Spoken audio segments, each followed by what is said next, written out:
Well, I'll show you. This is what happens when you get into traditional music. Back home in Madison County, there's a big tradition of ballad singing. And one of the ballad singers, his picture is up there, he said, I don't know why they use the melody from Little Margaret to do that Shady Grove. So anyway, I thought, I'll just sing you a little bit of Little Margaret, and then I'll sing you a totally different version of Shady Grove. So here's Little Margaret. You can see why he thinks that.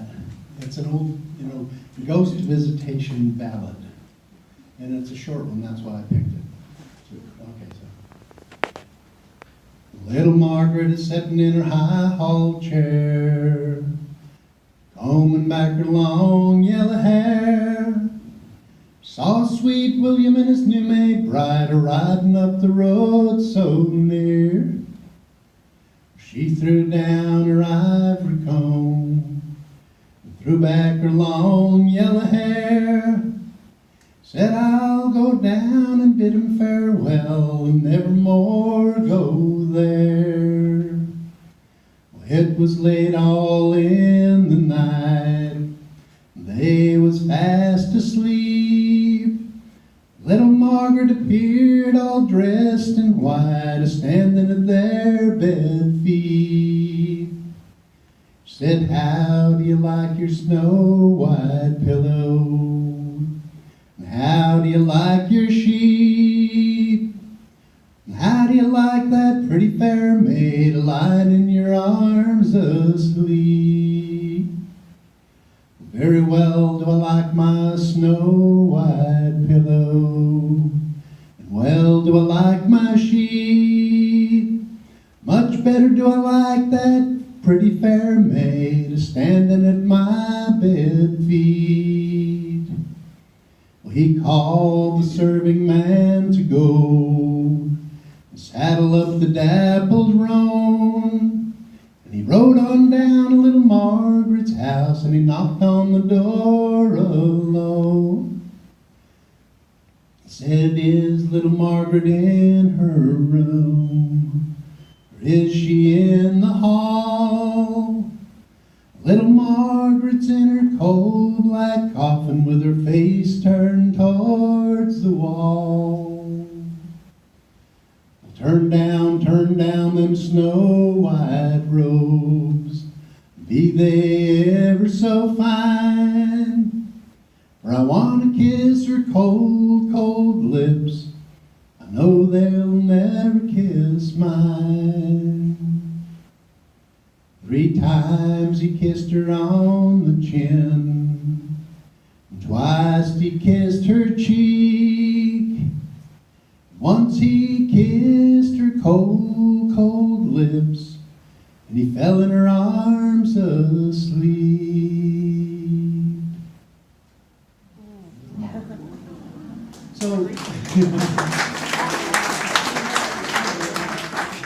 So you see, so that turned into, Shady Grove, my little love, They took that melody and kind of made it into that song. Now, older folks, they think of, the song about Fly Around My Pretty Little Miss? That's what they called Shady Grove.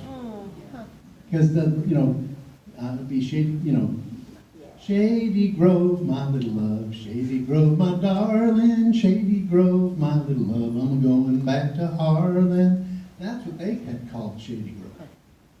So it's interesting. This is what happens when you have a lot of time and put all your energy into old music. But anyway, but being dulcimer players, I thought I'd do Shady Grove stuff. It just came to me, Okay.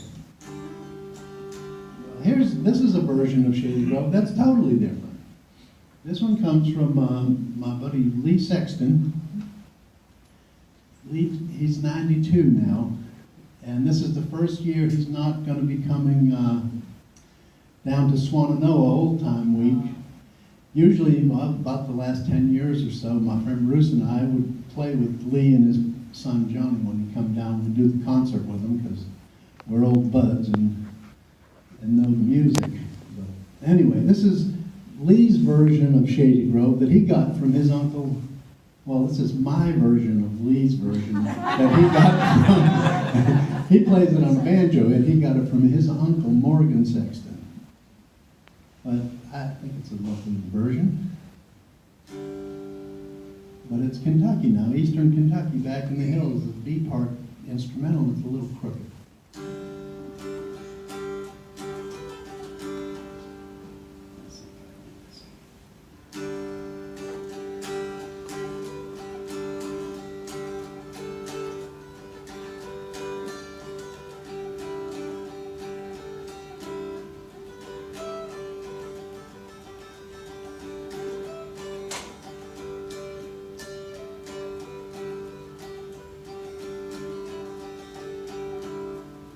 Shady Grove, my little dear, Shady Grove, I'm bound. Shady Grove, my little dear, bound for Harlan Town.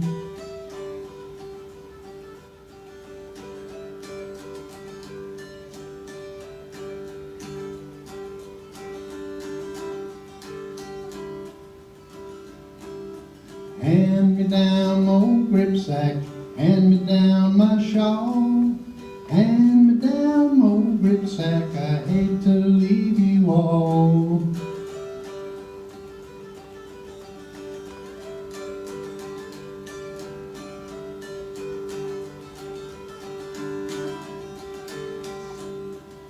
Winter days are rolling on, why do the children cry? Winter days are rolling on, I'll leave here by and by.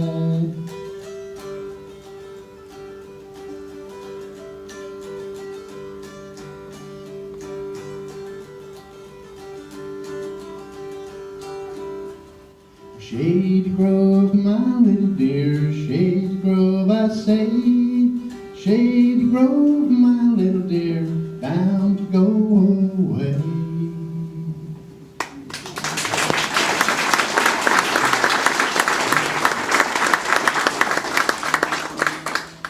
All right, well, I don't know why, but it put me in mind of... Now, I just thought I'd mention, does anybody have any questions about this 60s stuff or anything? I mean, what is it? So, Woody Guthrie and Bob Dylan. Yeah. So when Bob Dylan first came out, did people make that connection with Woody Guthrie? Oh yeah, Bob made that connection. Yeah. Yeah, he was like a puppy dog. And so what did Woody Guthrie think of all that? Well, I mean, he saw him, I think, in the hospital. I'm not sure if he, you know, he just copied Woody a lot. I mean, I don't know if, I guess you'd be flattered. I mean, Dylan was a brilliant writer and as well a poet, you know. Yeah, so who knows? But yeah, that was pretty common. And another thing on that was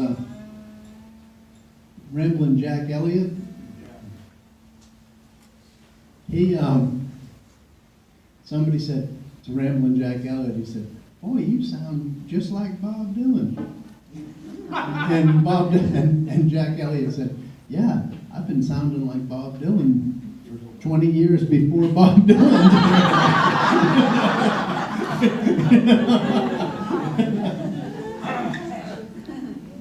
I relate.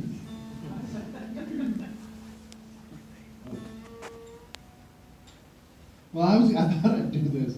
Well, because I don't know why I thought of this, but I do. So I had, I get a lot of interesting jobs. I think about my most interesting one was I played at this Unitarian church. They let me use the fellowship hall to do a workshop and a concert, and instead of charging money, they asked me if I'd play in the service the next day.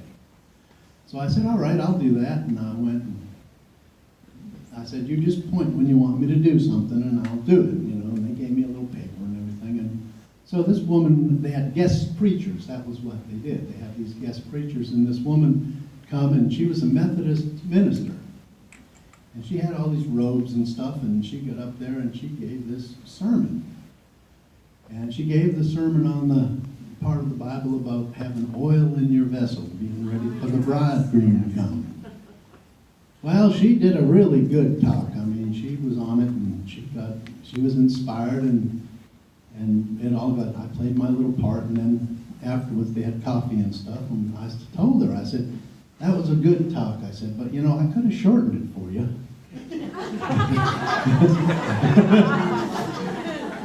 I know a song about that.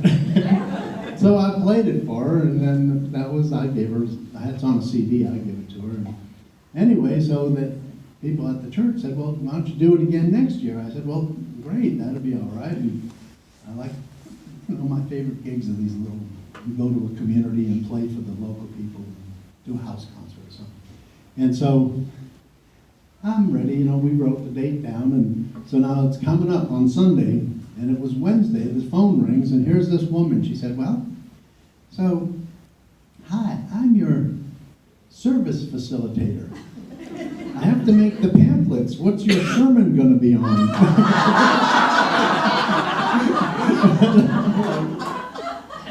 Sermon? She said, yeah, you're written down, you're on the list for the sermon this Sunday. And I said, well, I thought I was just playing music. She said, no, you're doing the sermon. No, it's going to be all right. I said, we're going to be in a bind. I said, no, I can do that. Well, it was a Unitarian church. and so, anyway, I mean, I think at this particular church, half of them were there more for fellowship, you know. And, I mean, I know a few of them were atheists, and so I said, all right, fine, I can do it. So anyway, so I did it. You know, but what happened was, I figured how hard could it be? I read a lot, and so I started with a quote from Mark Twain, which was, because the woman, this is the other thing, the woman told me, I never saw a church like this, but at the end of that hallway where the doors were to come in, there was this giant clock. And she said, at 1:15, people get up and leave, if you're done or not. I said, well, all right, that's fine to me. I do radio. Heck, I could time it to the second if you want. I know how to stretch something out. And anyway, so I started my talk with a quote from Mark Twain, you know, which seemed appropriate. It said, nobody had ever been saved after the first 20 minutes of a sermon. And so, all right, I thought that was all right. A few quotes from the Sufi poet Rumi, and a little bit of Lao Tzu, and we were good. We were good to go. And a bunch of sacred songs. So anyway, the song I decided the song I did was one that I got from Joe Thompson, the one about oil in my vessel.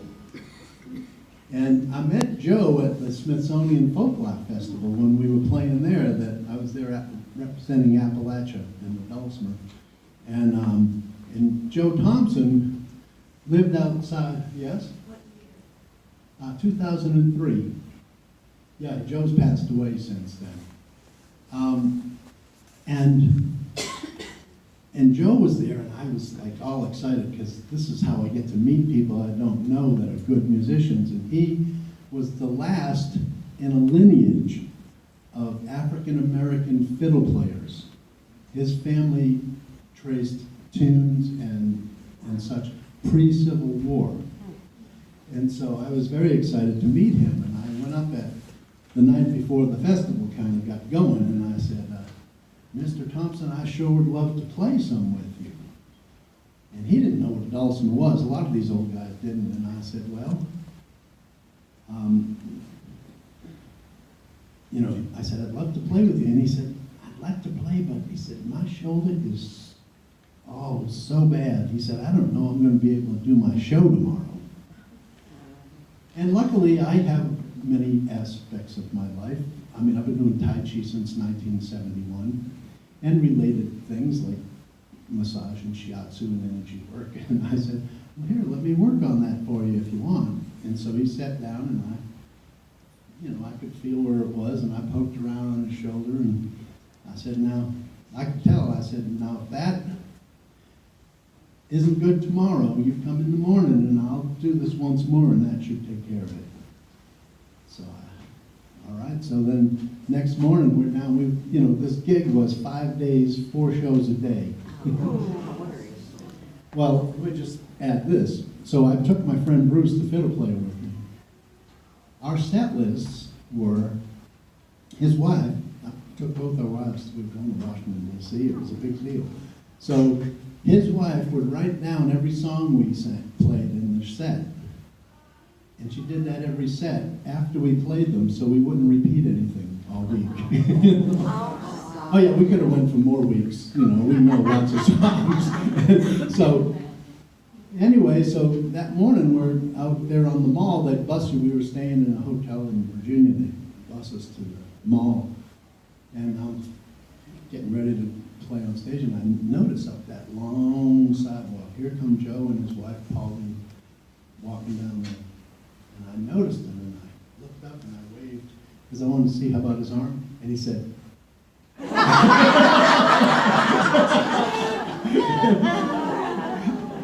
anyway, okay. So let me just play this song, and then we'll go off to classes. So this is the oil in my vessel I got from Joe Thompson, and if you like to sing every morning, join me.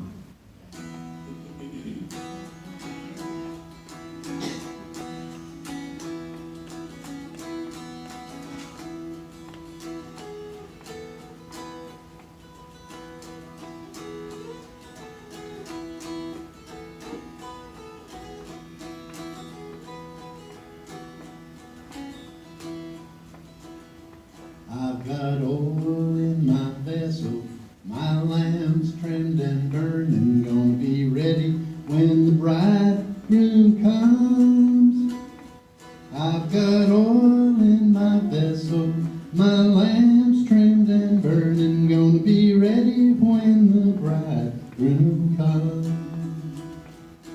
Must Jesus bear this cross alone, while the whole wide world goes free? No, there is a cross for everyone, and there is a cross for me. I've got oil in my vessel, my lamp's trimmed and burning, gonna be ready when the bridegroom comes. I've got oil in my vessel, my lamp's trimmed and burning, gonna be ready when the bridegroom comes. You'll know this verse. Amazing grace, how sweet the sound, saved a wretch like me. I once was lost, but now I'm found, was blind, but now I see. I've got oil in my vessel, my lamp's trimmed and burning, gonna be ready when the bridegroom comes. I've got oil in my vessel, my lamp's